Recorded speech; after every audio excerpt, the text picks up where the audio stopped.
Hello friends, welcome to అవని ఆకాశమే హద్దు. మీరందరూ మైసూర్లోని Mysore palace చూసే ఉంటారు.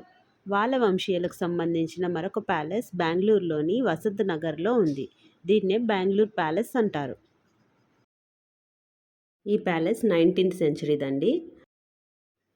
ఈ ప్యాలెస్ వచ్చేసి మహారాజా శ్రీకంఠదత్త నరసింహరాజ వడియార్ది. ఈ ప్యాలెస్ ఓపెనింగ్ టైమ్స్ వచ్చేసి ఎవ్రీడే 10 o'clock నుంచి 5 o'clock వరకు ఉంటుంది. మండే వచ్చేసి హాలిడే అనమాట. టికెట్ పర్ పర్సన్ 230 రూపీస్, ఫారినర్స్కి అయితే డబల్ ఉంటుంది. లోపలికైతే సెల్ ఫోన్ అలౌ ఉంది, కానీ వీడియోస్ ఫొటోస్ తీసుకోవడానికి అలౌ లేదనమాట. లోపల వెళ్ళగానే మనకి ఒక ఫోన్ ఇస్తారు విత్ ఇయర్ ఫోన్స్ అనమాట. మనం ప్యాలెస్లో ఏదైనా ప్లేస్కి వెళ్ళినప్పుడు అక్కడ ఒక నెంబర్ ఉంటుంది. ఆ నెంబర్ని కోడ్ని మనం మన ఫోన్లో ప్రెస్ చేసినప్పుడు ఆ ప్రదేశానికి సంబంధించిన విషయాలన్నీ మనకు కావాల్సిన లాంగ్వేజ్లో వినవచ్చు అనమాట.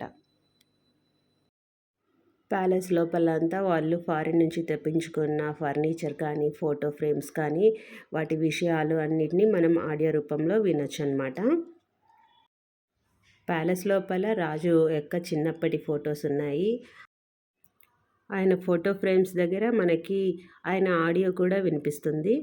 చాలా బాగుంటుంది. ఆయన చిన్నప్పుడు ఎలా టైం స్పెండ్ చేసింది, ఇవన్నీ విషయాలు ఉంటాయన్నమాట.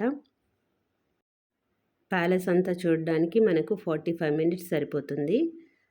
ప్యాలెస్ ఎదురుగా పెద్ద గార్డెన్ ఉంది. చాలా బాగుంది.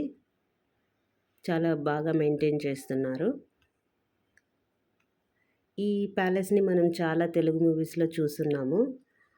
ఓల్డ్ మూవీ నాగార్జున శ్రీదేవి ఆఖరి పోరాటం కానీ, నాగార్జున కింగ్ మూవీ, చాలా తెలుగు మూవీస్ సాంగ్స్లో కూడా ఈ ప్యాలెస్ ఉంది.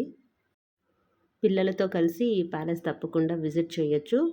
పిల్లలు అయితే బాగా ఎంజాయ్ చేస్తారు. వాళ్ళకు కూడా ప్యాలెస్ అంటే ఏంటి, రాజులు ఎలా ఉండేవాళ్ళు, వాళ్ళ సేవకులు ఎలా ఉండేవాళ్ళు, వాళ్ళు ఎలా టైం స్పెండ్ చేసేవాళ్ళు ఆ ప్యాలెస్లో అనే విషయాలన్నీ బాగా తెలుసుకుంటారు. ఇదండి ఈరోజుటి వీడియో. మీకు నా వీడియో నచ్చినట్లయితే తప్పకుండా ఛానల్ సబ్స్క్రైబ్ చేయండి. Thanks for watching my videos.